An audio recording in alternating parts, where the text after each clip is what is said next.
കുറിച്ചാണ്. ലേവി പൗരോഹിത്യം എന്താണ് അവരുടെ പ്രത്യേകത എന്ന് നമ്മൾ കഴിഞ്ഞ ക്ലാസ്സിൽ വിശകലനം ചെയ്യുകയുണ്ടായി. എന്താണ് ആ പൗരോഹിത്യത്തിന്റെ പ്രത്യേകത? അതിന്റെ ന്യൂനതകൾ എന്തൊക്കെയാണ്? ഇന്ന് നമ്മൾ പഠിക്കുകയാണ്. ഇന്ന് അതുകൊണ്ട് നമ്മൾ ഹെഡിങ് എഴുതുക യേശു ക്രിസ്തുവിന്റെ പൗരോഹിത്യം. എന്താണ് അതിന്റെ ശ്രേഷ്ഠത എന്ന കാര്യമാണ് ഇന്ന് നമ്മൾ പഠിക്കാൻ ആഗ്രഹിക്കുന്ന വിഷയം. അപ്പോൾ ഹെഡിങ് എഴുതിക്കൊള്ളുക യേശു ക്രിസ്തുവിന്റെ പൗരോഹിത്യം.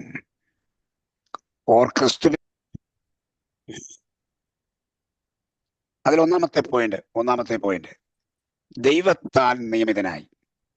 ദൈവം തന്നെയാണ് യേശു ക്രിസ്തുവിനെ പുരോഹിതനാക്കിയത്. 110 സങ്കീർത്തനം 4 വാക്യം. ആദ്യം 1 വാക്യം വായിക്കണം, എന്നിട്ട് 4 വാക്യം വായിക്കണം. ഇതാരോട് പറയുന്നതാണ്? 110 1 4.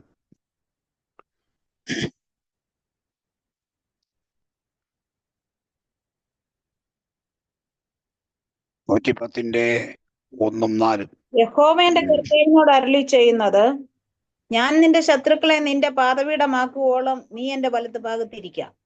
അപ്പൊ ഇതാരോട് പറഞ്ഞതാണ്? യഹോവ കർത്താവിനോട് പറഞ്ഞതാണ്. ഇത് രണ്ടും ഒരാളല്ല. യഹോവ അഡോണായിയോട് പറയുകയാണ്. ആരാണ് അഡോണായി?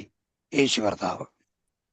യഹോവ എന്റെ കർത്താവിനോട് പറഞ്ഞത് 4 വാക്യം, നീ മൽക്കീസേദെക്കിന്റെ വിധത്തിൽ എന്നേക്കും ഒരു പുരോഹിതൻ എന്ന് യഹോവ സത്യം ചെയ്തു അനുതപിക്കുകയുമില്ല. അപ്പൊ ഇതാരാണ് യേശു ക്രിസ്തുവിനെ പുരോഹിതനാക്കിയത്? പിതാവായ ദൈവം തന്നെയാണ്. അപ്പൊ പിതാവായ ദൈവത്താലാണ് നമ്മുടെ കർത്താവ് പുരോഹിതനായി നിയമിതനായത്. അതാണ് ഇപ്പൊ നമ്മൾ വായിച്ച 1 4 വാക്യങ്ങൾ വ്യക്തമാക്കുന്നത്. അതാണ് നീ മൽക്കീസേദെക്കിന്റെ ക്രമപ്രകാരം എന്നേക്കും പുരോഹിതൻ. യഹോവ സത്യം ചെയ്തു, അതിന് മാറ്റമില്ല. അപ്പൊ ദൈവമാണ് നിയമിച്ചത്. ദൈവത്താൽ നിയമിതനായവനാണ് യേശു കർത്താവ്. അപ്പൊ ഒരു ക്വസ്റ്റ്യൻ, ദൈവം തന്നെയല്ലേ ലേവി ഗോത്രത്തെ ആക്കിയത്? അപ്പൊ അതേ ദൈവം തന്നെ എന്തിനാ വേറൊരാളെ പുരോഹിതനാക്കിയത്? അപ്പൊ മഹാപുരോഹിതൻ ജീവിച്ചിരിപ്പുണ്ട്. യേശുവിന്റെ കാലത്ത് മഹാപുരോഹിതൻ കയ്യപ്പാവാണ്, അമ്മായിപ്പന് അന്നാസുണ്ട്. അപ്പൊ ദൈവം തന്നെ ന്യായപ്രമാണത്തിൽ നിയമിച്ച ലേവി പൗരോഹിത്യത്തിൽ നിലവിലിരിക്കെ എന്തിനാണ് യേശുവിനെ പുരോഹിതനായി നിയമിക്കുന്നത്? അതിന്റെ ഉത്തരം ഇങ്ങനെയാണ് പറയേണ്ടത്. ലേവിയ പൗരോഹിത്യത്തിന് കഴിയാത്ത കാര്യങ്ങൾ നിരവധി ഉണ്ടെന്ന് തെളിഞ്ഞു. അത് നമ്മൾ കഴിഞ്ഞ പാഠത്തിൽ പഠിച്ചു. ആ കുറവുകളില്ലാത്തൊരു പുരോഹിതൻ വേണം. അഹറോന് ഉള്ള കുറവുകളില്ലാത്ത പുരോഹിതൻ വേണം. അതിനാണ് തികഞ്ഞവനായ യേശുവിനെ പുരോഹിതനാക്കുന്നത്. അവ ദൈവം നിയമിച്ചു. പോയിന്റ് നമ്പർ 1, 110 സങ്കീർത്തനം 1 4. രണ്ടാമത്തെ പോയിന്റ് മൽക്കീസേദെക്കിന്റെ ക്രമപ്രകാരം. അതാണ് രണ്ടാമത്തെ പോയിന്റ്. മൽക്കീസേദെക്കിന്റെ ക്രമപ്രകാരം. ലേവി അഹരോന്റെ ക്രമത്തിലല്ല. അനദർ ഓർഡറാണ്, മറ്റൊരു ക്രമത്തിലാണ് യേശുവിനെ പുരോഹിതനാക്കുന്നത്. അതാരാണ്? മൽക്കീസേദെക്കിന്റെ ക്രമത്തിലാണ്. അപ്പൊ അത് നമുക്ക് കുറച്ച് പഠിക്കേണ്ടി വരും. ആരാണ് മൽക്കീസേദെക്ക്? ആരാണ് മൽക്കീസേദെക്ക്? നമുക്കറിയണം. ചില ആളുകൾ പറയുന്നത് യേശു ക്രിസ്തുവിന്റെ തന്നെ പഴയ നിയമ പ്രത്യക്ഷതയാണ് മൽക്കീസേദെക്ക്. ചിലര് പറയുന്നതാണ്. അത് ശരിയാണെന്നല്ല ഞാൻ പഠിപ്പിക്കുന്നത്. ചില വ്യാഖ്യാതാക്കൾ പറയുന്നു അത് യേശു ക്രിസ്തുവാണ്, പണ്ട് വന്നതാ, പഴയ നിയമ പ്രത്യക്ഷതയാണ്. അതാണ് ചിലര് പറയാറുള്ളത്. പക്ഷെ ശരിയല്ല. എന്താ ശരിയല്ലാത്തത്? എന്താണ്? അയാൾ ആരാണ് എന്ന് ആദ്യം മനസ്സിലാക്കണം. അപ്പോഴേ അത് യേശുക്രിസ്തു അല്ലാന്ന് മനസ്സിലാവും. നമ്മള് മൽക്കീസദേക്കിനെ കുറിച്ച് പറയുന്ന ഭാഗം എടുത്തേ. ഉൽപ്പത്തി പുസ്തകം 14-ാം അധ്യായം. ഉൽപ്പത്തി പുസ്തകം 14-ാം അധ്യായം.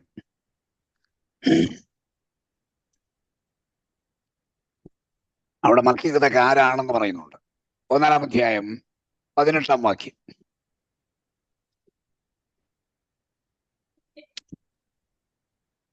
ശാലേം രാജാവായ മൽക്കിസദേക്ക് അപ്പവും വീഞ്ഞും കൊണ്ടുവന്നു. അവൻ അത്യുന്നതനായ ദൈവത്തിന്റെ പുരോഹിതനായിരുന്നു. Thank you.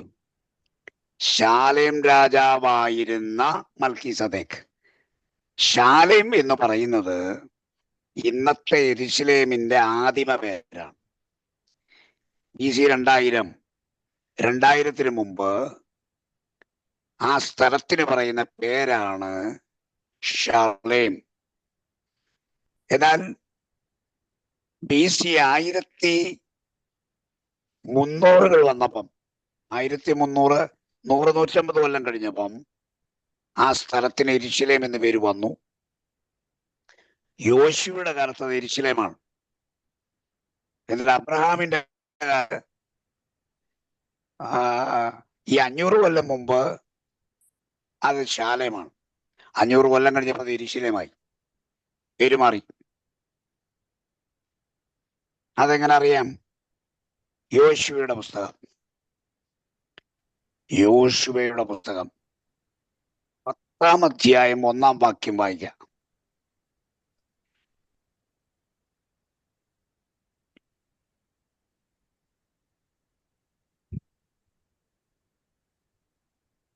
യോശുവ ഹായി പട്ടണം പിടിച്ച് നിർമൂലമാക്കിയെന്നും അവൻ യെരിഹോവിനോടും അതിന്റെ രാജാവിനോടും ചെയ്തതുപോലെ ഹായിയോടും അതിന്റെ രാജാവിനോടും ചെയ്തു എന്നും ഗിബെയോൻ നിവാസികൾ ഇസ്രായേലിനോട് സഖ്യത ചെയ്ത് അവരുടെ കൂട്ടത്തിലായി എന്നും യെരുശലേം രാജാവായ അദോനിസദേക്ക് കേട്ടപ്പോൾ.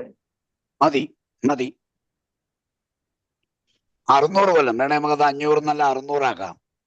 BC 2000 അബ്രഹാമിന്റെ കാലത്ത് ശാലേം, യോശുവയുടെ കാലത്ത് അതിന്റെ പേര് BC 1400 യെരുശലേം എന്നായി. ആ യെരുശലേമിലെ രാജാവായിരുന്നു ആര്? മൽക്കീസദേക്ക്. അല്ലാതെ യേശുക്രിസ്തുവിന്റെ പ്രത്യക്ഷതയല്ല. യേശുക്രിസ്തു യെരുശലേമിൽ രാജാവായിരുന്നില്ല. യെരുശലേം എന്ന് പറയുന്ന ഒരു പർട്ടിക്കുലർ സ്ഥലമാണ്. അതൊരു രാജ്യമാണ്, യെബൂസ്യരുടെ രാജ്യമാണ്. അതാണ് ദാവീദ് പിടിച്ചടക്കിയത്. ആ സ്ഥലത്തെ രാജാവായിരുന്നു. ആരാണ് ഇയാൾ? കനാന്യ രാജാവാണ് ഇയാൾ. കനാൻ ജനതയുടെ അവരിലൊരു കൂട്ടരാണ് യെബൂസ്യർ എന്ന് പറയുന്നത്. യെരുശലേമിൽ പാർത്തിരുന്ന ജനങ്ങളുടെ പേരാണ് യെബൂസ്യർ. യെബൂസ്യരുടെ രാജാവായിരുന്നു മൽക്കീസദേക്ക്. He was the king of Canaan. Canaan നാട്ടിലെ ഒരു രാജാവാണ്. അത് യേശുക്രിസ്തു ആണെന്ന് പറയരുത്. 2, ഈ മൽക്കീസദേക്ക് ഒരു മനുഷ്യനാണ്. അതെങ്ങനെ അറിയാം? അതറിയണമെങ്കിൽ എബ്രായ ലേഖനം 7-ാം അധ്യായം 4-ാം വാക്യം. എബ്രായർ 7:4. ഇവൻ എത്ര മഹാൻ എന്ന് നോക്കുവിൻ. മതി. ഇവൻ എത്ര മഹാൻ എന്നാണ് മലയാള വിവർത്തനത്തിൽ ഇവൻ എത്ര മഹാൻ എന്നാണ്. എന്നാൽ ഇംഗ്ലീഷ് വിവർത്തനങ്ങളിൽ, അതായത് ഇംഗ്ലീഷിൽ 2 ടൈപ്പ് ട്രാൻസ്ലേഷൻസ് ഉണ്ട്. അതറിഞ്ഞിരിക്കുന്നത് നല്ലതാ. 2 വിധം ഒത്തിരി ഇംഗ്ലീഷ് ബൈബിളുകളുണ്ട്. ചവറ് പോലെ ഇംഗ്ലീഷ് ബൈബിൾസ് ഉണ്ട്, വേർഷൻസ് ഉണ്ട്. ഇത് 2 വിഭാഗത്തിൽ പെടുത്താം ഇതിനെ. ഒന്നാമത്തെ വിഭാഗം ലിറ്ററൽ ഈക്വലന്റ് ട്രാൻസ്ലേഷൻ എന്ന് പറയും. അതായത് പദാനുപദ തർജ്ജിമയാണ്. എബ്രായ ഭാഷയിൽ എന്ത് പദമാണോ അതിന്റെ തർജ്ജിമ. അതിനെയാണ് ലിറ്ററൽ ഈക്വലന്റ് ട്രാൻസ്ലേഷൻ എന്ന് പറയുന്നത്. അത് ഏതൊക്കെയാണ്? KJV ലിറ്ററൽ ഈക്വലന്റ് ട്രാൻസ്ലേഷനാണ്. NKJV ലിറ്ററൽ ഈക്വലന്റ് ട്രാൻസ്ലേഷനാണ്. അതുപോലെ തന്നെ ESV English standard version literal equivalent ട്രാൻസ്ലേഷനാണ്. അതിന്റെ ഉദാഹരണമാണ് 3 ഉദാഹരണം. ഇത് കൂടാതെ വേറെയും ട്രാൻസ്ലേഷൻസ് ഉണ്ട്. അതിനെ വിളിക്കുന്നത് ലിറ്ററൽ ഡൈനാമിക് ട്രാൻസ്ലേഷൻ എന്നാണ്. LDT literal dynamic translation. എന്താ അതിന്റെ പ്രത്യേകത? പദാനുപദ തർജ്ജിമയല്ല, ആശയമാണ് അതിനകത്ത് ട്രാൻസ്ലേറ്റ് ചെയ്യുന്നത്. എന്താണോ ഒറിജിനൽ ലാംഗ്വേജിലുള്ളത് ആ ആശയം നമുക്ക് വ്യക്തമാകാൻ വേണ്ടി വിപുലമായ ട്രാൻസ്ലേഷനാണ് ലിറ്ററൽ ഡൈനാമിക് ട്രാൻസ്ലേഷൻ എന്ന് പറയുന്നത്. അതിന് ഉദാഹരണമാണ് NIV, new international version, NIV. അപ്പൊ പദാനുപദ തർജ്ജിമയിൽ നിന്നുള്ള ട്രാൻസ്ലേഷൻ നോക്കി വേണം നമ്മൾ യഥാർത്ഥ രൂപം കണ്ടുപിടിക്കാൻ. അത് നിങ്ങൾ വിദ്യാർത്ഥികളായതുകൊണ്ട് ഇത് അറിഞ്ഞിരിക്കേണ്ട ആവശ്യമുണ്ട്. നിങ്ങളൊരു വേർഷൻ തിരഞ്ഞെടുക്കുമ്പോൾ ഇത് ലിറ്ററൽ ഈക്വലന്റ് ആണോ ലിറ്ററൽ ഡൈനാമിക് ആണോ? ലിറ്ററൽ ഈക്വലന്റ് ആണ് ആശ്രയിക്കാൻ കൊള്ളാവുന്നത്. കാരണം ഓരോ പദത്തെയും പദാനുപദ തർജ്ജിമയാണ്. അങ്ങനെയുള്ള ബൈബിളിൽ എന്താ എഴുതിയേക്കുന്നത്? ഇപ്പൊ നമ്മള് മലയാളത്തിൽ വായിച്ചത് ഇവൻ എത്ര മഹാൻ, എന്നാൽ ലിറ്ററൽ ഈക്വലന്റിൽ ഞാൻ വായിക്കാം. നിങ്ങൾ ശ്രദ്ധിക്കൂ. See how great this man was.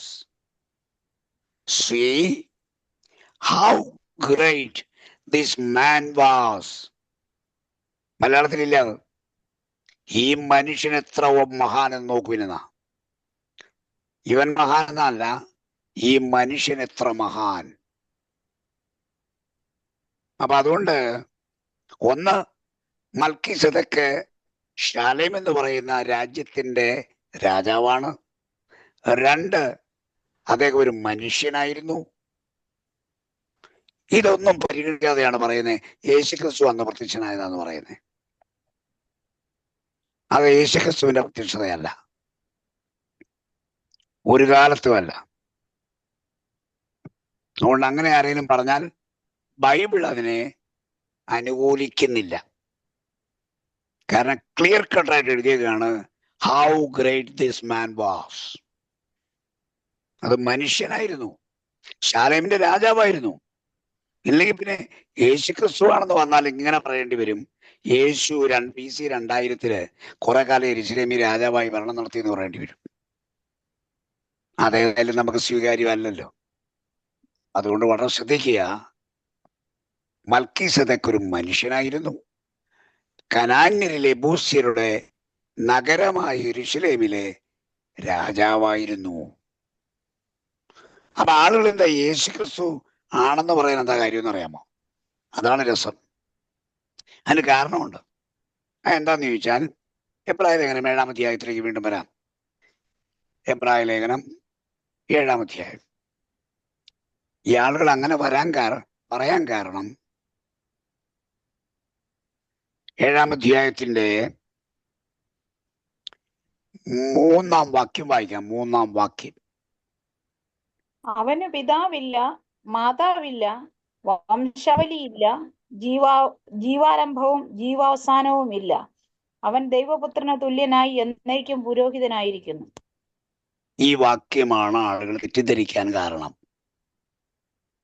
അവിടെ എഴുതിയേക്കുന്നവന് പിതാവില്ല, മാതാവില്ല, ജീവാരംഭമില്ല, ജീവാവസാനമില്ല, വംശാവലിയില്ല. അപ്പോ ഇത് മനുഷ്യനല്ല. ഇതാണ് ആളുകൾ പെട്ടെന്ന് എത്തുന്ന ഒരു കൺക്ലൂഷൻ. ഞാൻ ചോദിക്കട്ടെ, മനുഷ്യനായിരുന്നു എന്ന് എബ്രായ ലേഖനത്തിൽ എഴുതിയച്ച് അവനും പിതാവും മാതാവും ഇല്ലായിരുന്നു പറഞ്ഞതിന്റെ അർത്ഥം എന്താ? പിതാവും മാതാവും ഇല്ലാതൊരു മനുഷ്യൻ ജനിക്കുമോ? യുക്തിപരമായി ചിന്തിക്കണം. പിതാവോ മാതാവോ ഇല്ലാതൊരു മനുഷ്യൻ ജനിക്കാൻ പറ്റില്ല. അതിന് മനുഷ്യജന്മം ഇല്ല. പിതാവും മാതാവും ഇല്ലാതെ ഒരാളെ ഭൂമിയിലേക്ക് വന്നുള്ളൂ, അത് ആദാമാ. ആദാമിന് പിതാവും ഇല്ല, മാതാവും ഇല്ല. അത് ദൈവത്തിന്റെ ഡയറക്റ്റ് ക്രിയേഷനാണ്. അല്ലാതെ ലോകത്ത് എല്ലാ മനുഷ്യർക്കും അപ്പനും അമ്മയുണ്ട്. അപ്പനും അമ്മയും ഇല്ലാതൊരു കുഞ്ഞ് ജനിക്കുന്നില്ല. മനുഷ്യൻ എന്ന് വിളിക്കുന്നവനെല്ലാം അപ്പനും അമ്മയുണ്ട്. അതുകൊണ്ട് ഇവിടെ പറയുന്ന ഈ കാര്യത്തിന്റെ സത്യം എന്താണ്? അതിന്റെ സത്യം, അതിന്റെ യഥാർത്ഥ അർത്ഥം ഇതാണ്: മൽക്കീസേദെക്കിന്റെ പിതാവോ മാതാവോ വംശാവലിയോ ജീവാരംഭമോ ജീവാവസാനമോ റെക്കോർഡഡ് അല്ലെന്നാണ്, രേഖപ്പെടുത്തപ്പെട്ടിട്ടില്ലെന്നാണ്. അതാണ് അതിന്റെ കറക്റ്റ്. അവന്റെ മാതാവിനെ കുറിച്ചോ പിതാവിനെ കുറിച്ചോ അവന്റെ ജീവിതം എന്ന് തുടങ്ങി എന്ന് അവസാനിച്ചു എന്നതിനെ കുറിച്ചോ അവന്റെ ജീനിയോളജി വംശപാരമ്പര്യത്തെ കുറിച്ചോ എഴുതിയിട്ടില്ല. എന്താ അതിന്റെ കുഴപ്പം?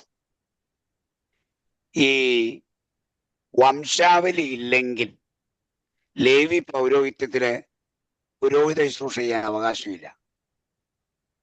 വംശാവലി ഇല്ലെങ്കിൽ നമുക്ക് വായിക്കാം. എസ്രായുടെ പുസ്തകം 2-ാം അധ്യായം 62-ാം വാക്യം ഒന്ന് വായിച്ചേ. എസ്രാ 2:62. വംശാവലി നിർബന്ധമാ.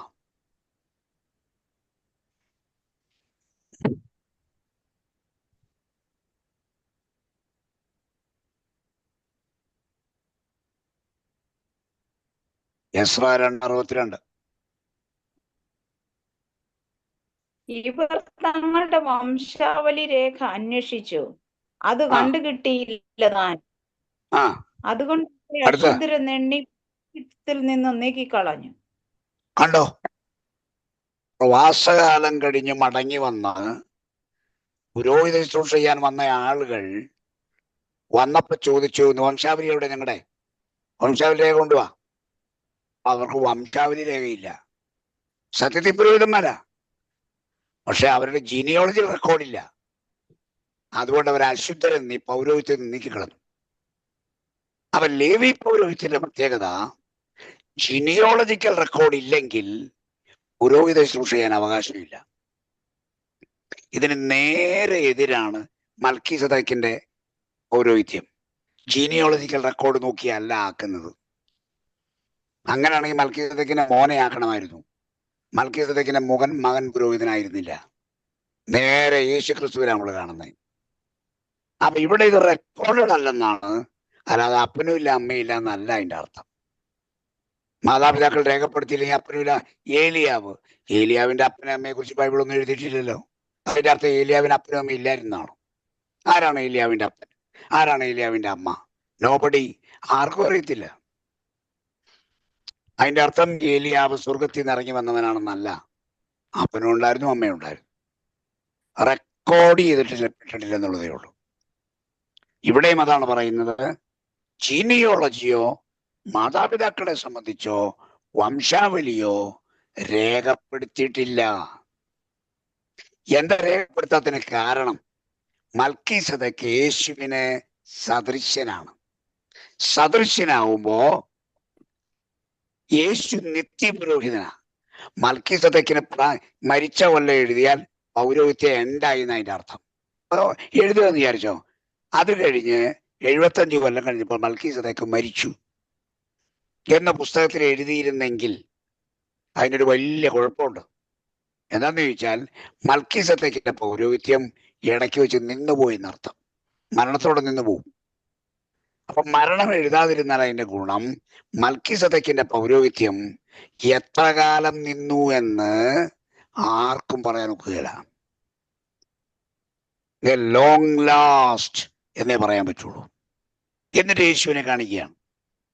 അപ്പൊ അത് പറയാൻ വേണ്ടി പരിശുദ്ധാത്മാവ് എഴുത്തുകാരനിലൂടെ ബോധപൂർവം ഈ കാര്യം സൂചിപ്പിച്ചില്ലെന്നേ ഉള്ളൂ. മൽക്കീസേദെക്ക് പച്ച മനുഷ്യനാണ്, യെരൂശലേമിലെ രാജാവാണ്. അപ്പൊ ഒരു ക്വസ്റ്റ്യൻ നിങ്ങൾ ചോദിക്കണം, ഞാൻ ചോദിക്കുക, ഈ മൽക്കീസേദെക്ക് യെരൂശലേമിലെ രാജാവായിരുന്നെങ്കിൽ കനാന്യ രാജാവല്ലേ അയാൾ? കനാന്യ ജനതയുടെ രാജാവല്ലേ? അതെ. അപ്പൊ അയാൾ ഏത് ദൈവത്തെ സേവിച്ചേ? അയാൾ എബ്രായരുടെ ദൈവത്തെയാണോ? അയാൾ സേവിച്ച ദൈവത്തെ ആ പേര് ഇവിടെ നിന്നുണ്ടായി. കനാന്യരുടെ ഏറ്റവും പ്രധാനപ്പെട്ട ദൈവത്തിന്റെ പേര് ഏൽ എന്നായിരുന്നു. അത് തന്നെയാണ് എബ്രായരും ഏറ്റെടുത്തത്. കനാന്യരുടെ ദൈവത്തിന്റെ പ്രധാന പേരെന്ന് പറയുന്നത് ഏലാണ്. ആ ഏൽ എന്നതിന്റെ ബഹുവചന രൂപമാണ് എലോഹീം. ഏൽ എന്നതിന്റെ ബഹുവചന രൂപമാണ് എലോഹീം. ഏൽ, എലോവാഹ്, എലോഹീം. എലോവാഹ് എന്ന് പറയുന്നത് സിംഗുലറാണ്, എലോഹീം എന്ന് പറയുന്നത് പ്ലൂറലാണ്. ഏതൊരു പദത്തിന്റെ കൂടെ ഈം ചേരുന്നോ അത് ബഹുവചന രൂപമാണ്. ഏതൊരു വാക്കിന്റെ കൂടെ ഈം ചേർന്നാൽ അത് ബഹുവചന രൂപമാണ് എബ്രായ ഭാഷ. അപ്പൊ ഏൽ, എലോവാഹ്, എലോഹീം. ഇതിൽ ഏലിന്റെ തന്നെ സുപ്രീമസിയുള്ള പേരാണ് ഏൽ എല്യോൻ. അതിന് മേളി വേറെ ദൈവമില്ല. അതാണ് ഏറ്റവും ഉന്നതനായ ദൈവം. ഈ ഏൽ എല്യോൻ കനാന്യർ വിശ്വസിച്ചിരുന്ന ദൈവം തന്നെയാണ്. കനാന്യർ വിശ്വസിച്ചിരുന്ന ദൈവം തന്നെയാണ്. ആ ദൈവത്തിന്റെ പുരോഹിതനായിരുന്നു മൽക്കീസേദെക്ക്. ആ ദൈവം ഇസ്രായേൽ പിൽക്കാലത്ത് യഹോവ എന്ന് വിളിച്ച അതേ ദൈവം തന്നെയാണെന്നാണ് ബൈബിൾ പഠിപ്പിക്കുന്നത്. വളരെ ശ്രദ്ധിക്കണം, ഇല്ലേ നമ്മൾ സംഘർഷത്തിൽ ചെന്നപ്പെടും. ലോക ജനത തന്നെ ദൈവത്തിന് എല്ലായിടത്തും പറയുന്ന പേര് അവരവരുടെ സ്വകാര്യ പേരുണ്ട്. സ്വകാര്യ പേരുണ്ട്. ഇപ്പൊ ഹിന്ദിയിൽ പരമേശ്വർ എന്ന് പറഞ്ഞാൽ നമ്മുടെ നാട്ടിലെ പരമേശ്വരന്റെ പേരല്ല, പരമേശ്വർ, ഈശ്വർ. ഹിന്ദിയിൽ അത് പറഞ്ഞാൽ അതിന്റെ അർത്ഥം പിതാവായ ദൈവത്തെ കുറിച്ച് പറയാനാ. പാഴ്സികൾ ദൈവത്തെ വിളിക്കുന്ന പേര് അവരുടെ സൃഷ്ടി പേരാ, അഹുരമസ്ത. ഓരോ മതങ്ങളും ദൈവത്തിന് ഓരോ പേരിട്ടിട്ടുണ്ട്. അപ്പൊ ഇങ്ങനൊക്കെ വ്യത്യസ്ത, മുസ്ലിങ്ങളാണെങ്കിൽ അള്ളാഹു, അവരുടേക്കുന്ന പേരാ. ബൈബിൾ വെളിപ്പെടുത്തുന്ന ദൈവത്തിന് ദൈവം തന്നെ വെളിപ്പെടുത്തിയ പേരാണ് യാഹുവേ. അതിനു മുമ്പ് അങ്ങനെ പേരില്ല. ഞാൻ ആ പേരിലല്ല അബ്രഹാമിന് വെളിപ്പെടുന്ന ദൈവം പറയുന്നുണ്ട്. അതിനു മുമ്പ് ദൈവം എന്നതൊരു സാമാന്യ നാമമാണ്. ആ സാമാന്യ നാമത്തിന് എബ്രായർ ഉപയോഗിച്ചത് കനാന്യ ദൈവത്തിന്റെ പേരാണ് ഏൽ. അപ്പൊ ശ്രദ്ധിക്കുക, കനാന്യർ ഏറ്റവും സുപ്രീം ഗോഡായി കരുതിയ അതേ പേര് തന്നെയാണ് യഹോവ എന്ന പേര് കിട്ടുന്നത് വരെ എബ്രായർ ഉപയോഗിച്ചത്. അവരത് ഉപേക്ഷിക്കുന്നില്ല. അപ്പൊ ചോദിക്കുക, അതെന്താ അങ്ങനെ? ആ ദൈവം ഈ ദൈവം ഒന്നായി വരുമോ? എബ്രായ ഭാഷ ഉണ്ടായത് കനാന്യ ഭാഷയിൽ നിന്നാണ്. എബ്രായ ഭാഷ ഉണ്ടായത് കനാന്യ ഭാഷയിൽ നിന്നാണ്. കനാന്യരാണ് ലോകത്തിലെ ആദ്യത്തെ ആൽഫബറ്റ് ഉണ്ടാക്കിയവര്. ലോകത്തിലെ ആദ്യത്തെ ഭാഷ രൂപപ്പെടുത്തിയത് സുമേറിയക്കാരാണ്. രണ്ടാമത് ഈജിപ്തുകാരാണ്. പക്ഷെ ഇവർക്ക് ലിപിയില്ലായിരുന്നു. ഇവർക്ക് ലിപിയില്ല. ഈ സുമേറിയൻ ഭാഷയായ യൂണിഫോമിന് ലിപിയില്ല. ഈജിപ്ഷ്യൻ ഭാഷയായ ഹൈറോഗ്ലിഫിക്സിന് ലിപിയില്ല, അതുകൊണ്ട് അവർക്ക് ആൽഫബറ്റ് ഇല്ല. എന്നാൽ ഈജിപ്ഷ്യരുടെ ഭാഷ കോപ്പി അടിച്ച് ഫിനീഷ്യർ ആൽഫബറ്റ് ഉണ്ടാക്കി. അവരുടെ ആൽഫബറ്റാണ് എബ്രായർ കടമെടുത്തത്. കാരണം അതേ ഉള്ളൂ, വേറെ വഴിയില്ല. അത് എവിടെ വെച്ചുണ്ടായി? കൽദയ പട്ടണമായ ഊരിൽ നിന്നും യാത്ര തിരിച്ച അബ്രഹാം ദൈവം കാണിച്ചു കൊടുക്കാനുള്ള ദേശത്ത് വന്നത് കനാന്യരുടെ നാട്ടിലാ. കനാന്യരുടെ നാട്ടിൽ വന്ന് വസിച്ചപ്പോ അവിടുത്തെ ഭാഷ, അവിടുത്തെ സംസ്കാരം, ഇതൊന്നും കടമെടുക്കാതെ അബ്രഹാമിന് ജീവിക്കാൻ ഒക്കുകയില്ല. അത് ഉപയോഗിക്കാതെ ജീവിക്കാൻ ഒക്കുകയില്ല. കടമെടുത്തേ പറ്റൂ. അപ്പൊ എന്ത് ചെയ്തു? കനാന്യ ഭാഷയിലെ വാക്കുകൾ, കനാന്യ അക്ഷരങ്ങൾ, ഇതെല്ലാം കടമെടുക്കേണ്ടി വന്നു. സീനായ് മലയ്ക്ക് മുമ്പ് എബ്രായർ ഉപയോഗിച്ച ഭാഷ പ്രോട്ടോ സീനായിട്ടിക് എന്നാണ് വിളിക്കുന്നത്. പ്രോട്ടോ സീനായിട്ടിക് എന്ന് പറഞ്ഞാൽ കനാന്യ ഭാഷയാണ്. അതിന് വേറൊരു പേരൂടെ പറയും, പാലിയോ ഹീബ്രു എന്നും പറയും. പാലിയോ, പുരാതന ഹീബ്രു എന്ന് അതിന്റെ അർത്ഥം. Paleo Hebrew. അപ്പൊ എല്ലാ നിലയിലും സംസ്കാരം കൊണ്ട്, ഭാഷ കൊണ്ട് കനാന്യരോട് എബ്രായ ജനത കടപ്പെട്ടിരിക്കുന്നു. അത് മനസ്സിലാകണമെങ്കിൽ AD 1-ാം നൂറ്റാണ്ടിലെ കേരളം എടുക്കുക. AD 1-ാം നൂറ്റാണ്ട് മുതൽ 5-ാം നൂറ്റാണ്ട് വരെ നമ്മുടെ കേരളം എടുക്കുക. അന്ന് കേരളം എന്ന പേരിലാണോ? കേരളവും ഇല്ല. നമ്മുടെ നാടെടുക്കുക. എന്തായിരുന്നു ഇവിടുത്തെ ഭാഷ? ഇവിടുത്തെ ഭാഷ തമിഴായിരുന്നു. മലയാള ഭാഷയില്ല. BC 3-ാം നൂറ്റാണ്ട്, AD 1-ാം നൂറ്റാണ്ട്, ഇതെല്ലാം ഇവിടെ സംസാരിക്കുന്ന തമിഴാ. നമ്മുടെ പൂർവികന്മാർ AD 1-ാം നൂറ്റാണ്ടിൽ കേരളത്തിലുണ്ടെങ്കിൽ ഇവിടുത്തെ ഭാഷ തമിഴാണ്. 9-ാം നൂറ്റാണ്ട് മുതൽക്കാണ് മലയാളം എന്ന ഭാഷ, അതിൻ്റെ രൂപം പതിയെ പതിയെ പതിയെ ഇങ്ങനെ വേർതിരിഞ്ഞു വന്നത്. അപ്പൊ അന്ന് തമിഴേ ഉള്ളൂ.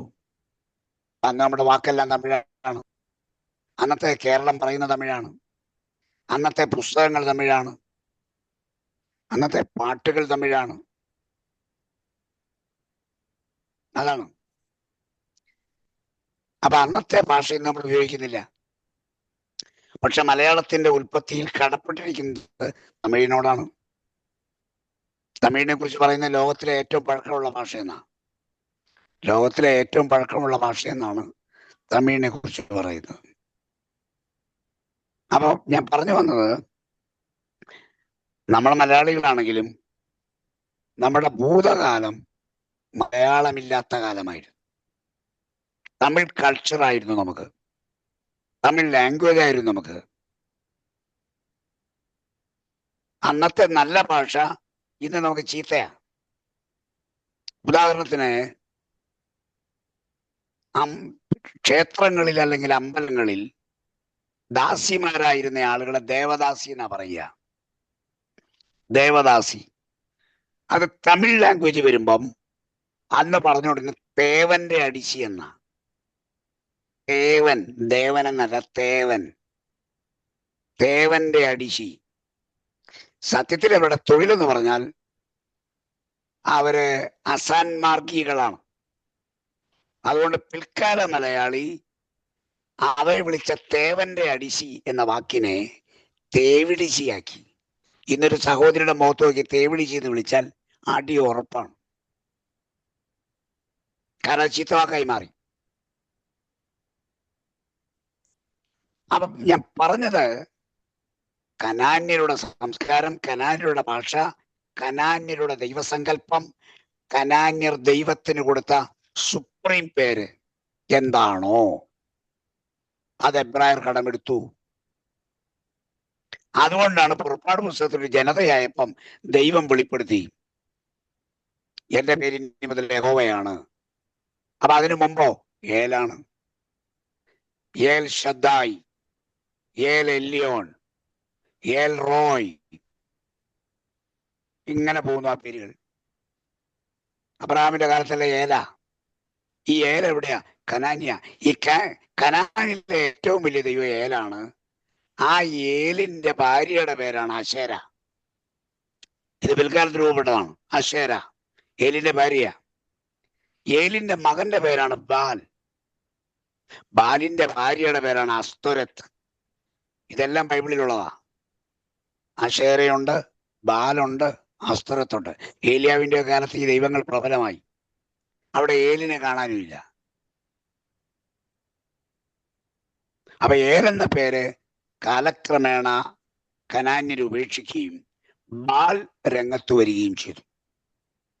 എന്നാൽ അതിനുമൊക്കെ മുമ്പ് ഏലെന്ന പേരായിരുന്നു കനാനിൽ ഏറ്റവും പ്രധാനപ്പെട്ട പേര്.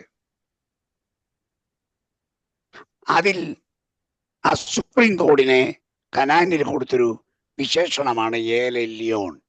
ഏൽ എല്യോൺ എന്ന് പറഞ്ഞാൽ അത്യുന്നതൻ, ദ മോസ്റ്റ് ഹൈ ഗോഡ്.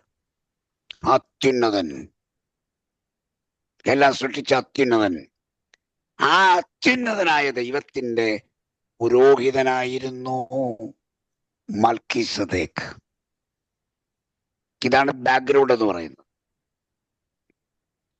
അപ്പൊ അതുകൊണ്ട് മൽക്കീസദേക്ക് കേവലം ഒരു മനുഷ്യനല്ല, സോറി, ദൈവോത്രന് പ്രത്യക്ഷതയല്ല, കേവലം മനുഷ്യനാണ്. അയാൾ ശാലേമിലെ യെരൂശലേമിലെ രാജാവായിരുന്നു. അത് മാത്രമല്ല, അയാൾ ദൈവത്തിന്റെ പുരോഹിതനുമായിരുന്നു. ആ വ്യക്തിയെ സത്യദൈവം ദൈവത്തിന്റെ പുരോഹിതനായി അംഗീകരിച്ചിരുന്നു. അതുകൊണ്ടാണ് ഈ പുത്രനായ യേശുക്രിസ്തുവിനോട് പറയുന്നത്, നീ മൽക്കീസദേക്കിന്റെ ക്രമത്തിൽ എന്നേക്കും പുരോഹിതൻ. അങ്ങനെ മൽക്കീസദേക്കിന്റെ ക്രമത്തിലാണ് യേശു പുരോഹിതനായത്. അത് ലേവി പൗരോഹിത്യമായ ഒരു ബന്ധവുമില്ല, നിത്യപൗരോഹിത്യമാണെന്ന് കാണിക്കാനാണ് മൽക്കീസദേക്കിന്റെ ജിനിയോളജിക്കൽ റെക്കോർഡ് ബോധപൂർവം മറച്ചു വെച്ചത്. അപ്പ അമ്മയോ ആയുസോ മരണ ദിവസമോ ഒന്നും പറയാതെ അത് മറച്ചു വെക്കാൻ കാരണം യേശുവിനെ സദൃശ്യനാണെന്ന് കാണിക്കാനാണ്. യേശുവിന്റെ പൗരോഹിത്യം അതിൽ നിന്നുള്ളതാണെന്ന് കാണിക്കാനാണ്. ഓക്കെ, ക്ലിയർ ആയി ഞാൻ വിചാരിക്കുക. എന്തെങ്കിലും പിന്നെ ക്ലിയർ ചെയ്യാം. മൂന്നാമത്തെ കാര്യം, നമ്പർ 3,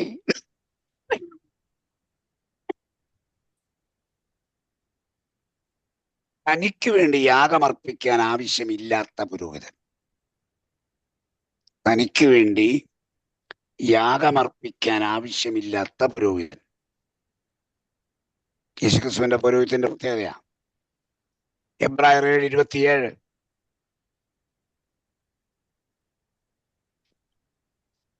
എബ്രായർ 7:27 ഒന്ന് വായിച്ചത്.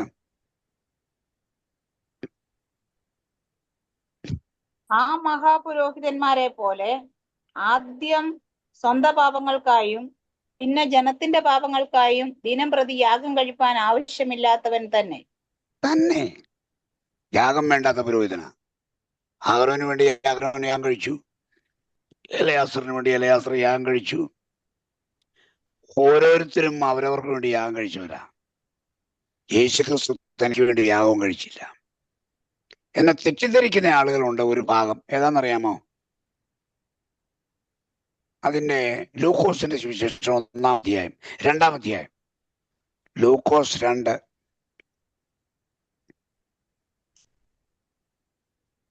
23-24 വാക്യങ്ങൾ വായിക്കാം.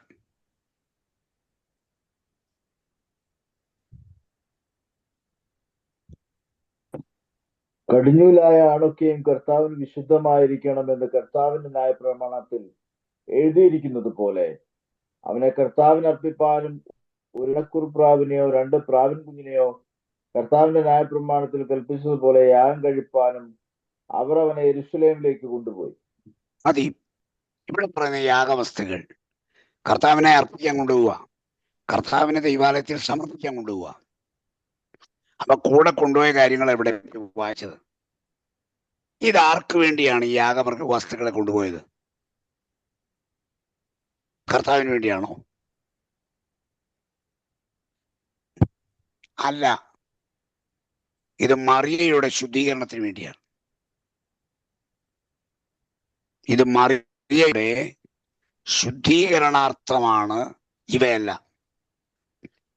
ഒരു എബ്രായ സ്ത്രീ പ്രസവിച്ചാൽ 40 ദിവസം, ആൺകുട്ടിയാണെങ്കിൽ 40 ദിവസമുള്ള അശുദ്ധയാണ്, പെൺകുഞ്ഞാണെങ്കിൽ 60 ദിവസം അശുദ്ധയാണ്. അപ്പൊ 40 ദിവസം കഴിയുമ്പോ ദൈവാലയത്തിൽ വന്ന് അവിടെ ശുദ്ധീകരണയാഗം കഴിക്കണം. ദൈവാലയത്തിൽ വന്ന് ശുദ്ധീകരണയാഗം കഴിയണം. യാഗം കഴിച്ചു കഴിയുമ്പോൾ അവൾ വിശുദ്ധയാവും. ഈ യാഗം ആര് കഴിച്ചു? ആർക്ക് വേണ്ടി കഴിച്ചു? മറിയയ്ക്ക് വേണ്ടി കഴിച്ചു, യേശുവിന് വേണ്ടിയല്ല. അതെവിടാ പറഞ്ഞേക്കുന്നേ? ലേവ്യ പുസ്തകം 12-ാം അധ്യായം. ലേവ്യ പുസ്തകം 12-ാം അധ്യായം.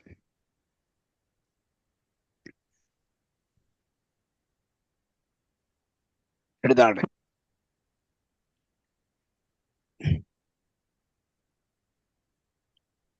സംഖ്യയാണ്. 1 സെക്കൻഡ്, സോറി.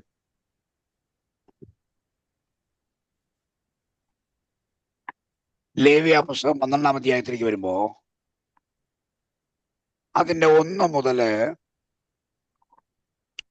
ആദ്യത്തെ 1-ാം വാക്യം 1, 2 ഒന്ന് വായിച്ച. ആദ്യം യഹോവ പിന്നെയും മോശയോട് ചെയ്തത്, നീ ഇസ്രായേൽ മക്കളോട് പറയേണ്ടത് എന്തെന്നാൽ, ഒരു സ്ത്രീ ഗർഭം ധരിച്ച് ആൺകുഞ്ഞിനെ പ്രസവിച്ചാൽ അവൾ 7 ദിവസം അശുദ്ധയായി ഇരിക്കണം.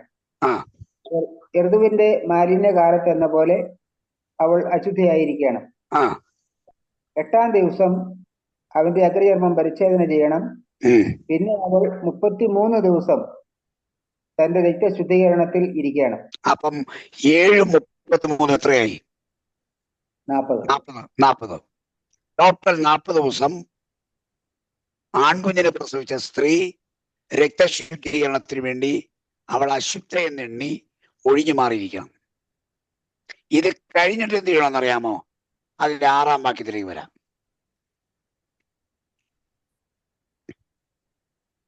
മകന് വേണ്ടിയോ മകൾക്ക് വേണ്ടിയോ അവളുടെ ശുദ്ധീകരണ കാലം തികഞ്ഞ ശേഷം അവൾ 1 വയസ്സ് പ്രായമുള്ള ആട്ടിൻകുട്ടിയെ ഹോമയാഗത്തിനായും ഒരു പ്രാവിൻ കുഞ്ഞിനെയോ ഒരു കുറുപ്രാവിനെയോ പാപയാഗത്തിനായും സമാഗമന കൂടാരത്തിന്റെ വാതുക്കൽ പുരോഹിതന്റെ അടുക്കൽ കൊണ്ടുവരണം.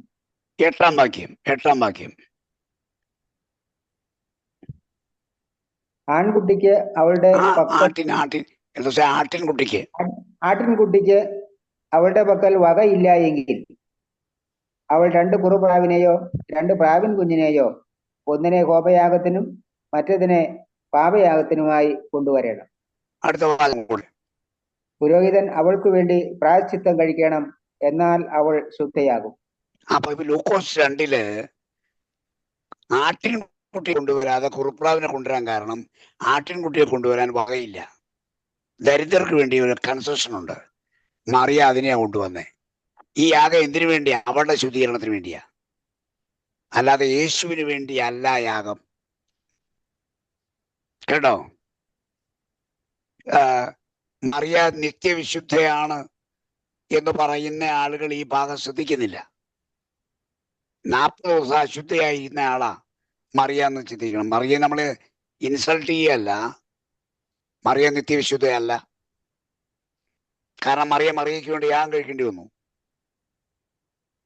മറിയയ്ക്ക് വേണ്ടി യാഗം കഴിക്കാൻ കാരണം അവൾക്ക് ശുദ്ധയാകാൻ വേണ്ടിയാണ്.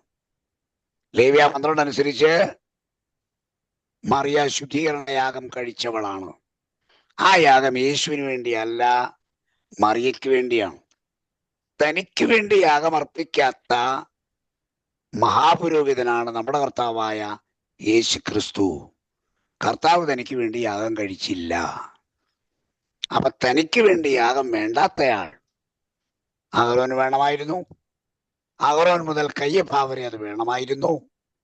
നമ്മുടെ കർത്താവ് തനിക്ക് വേണ്ടി ഒരു പ്രാക്കുഞ്ഞിനെ പോലും യാഗം കഴിച്ചിട്ടില്ല. കാരണം എന്താണ്? തനിക്ക് പാപമില്ല, തന്നിൽ പാപമില്ല. അതുകൊണ്ട് യാഗവും വേണ്ട.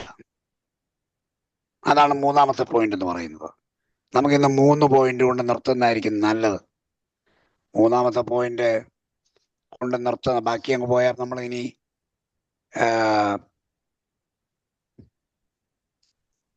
വേണേ ഒരു പോയിന്റ് കൂടെ നമുക്ക് നോക്കാം. അതുകൂടെ പറഞ്ഞാൽ നിർത്താം. നാലാമത്തേത്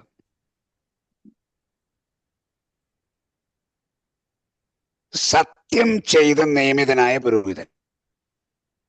ദൈവം സത്യം ചെയ്ത് നിയമിച്ച പുരോഹിതൻ. അപ്പോയിന്റഡ് ബൈ ആൻ ഓത്ത്. സത്യം ചെയ്ത് നിയമിച്ച പുരോഹിതൻ. അത് നമ്മൾ നേരത്തെ വായിച്ച സങ്കീർത്തനം 114 അത് തന്നെ വായിച്ചാൽ മതി, അതിനകത്തുണ്ടത്.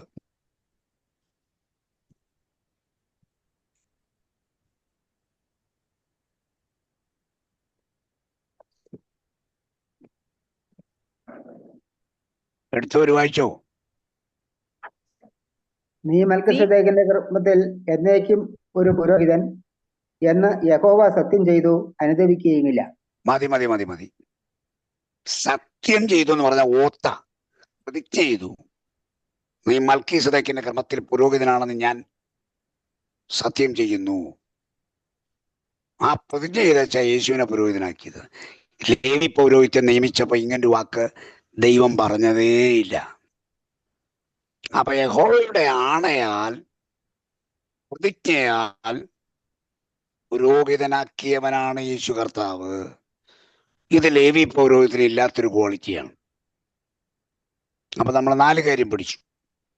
യേശു ക്രിസ്തുവിന്റെ പൗരോഹിത്യത്തിന്റെ ശ്രേഷ്ഠത.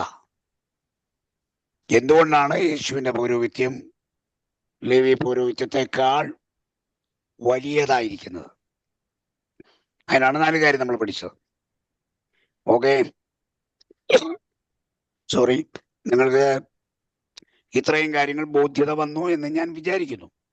എന്തെങ്കിലും അത്യാവശ്യ കാര്യങ്ങൾ നിങ്ങൾക്ക് ചോദിക്കാനുണ്ടെങ്കിൽ ചോദിക്കാം, ക്ലിയർ ആകാനുണ്ടെങ്കിൽ പറയാം. ക്ലിയർ ആക്കി നമുക്ക് ക്ലാസ് വൈൻഡപ്പ് ചെയ്യാം.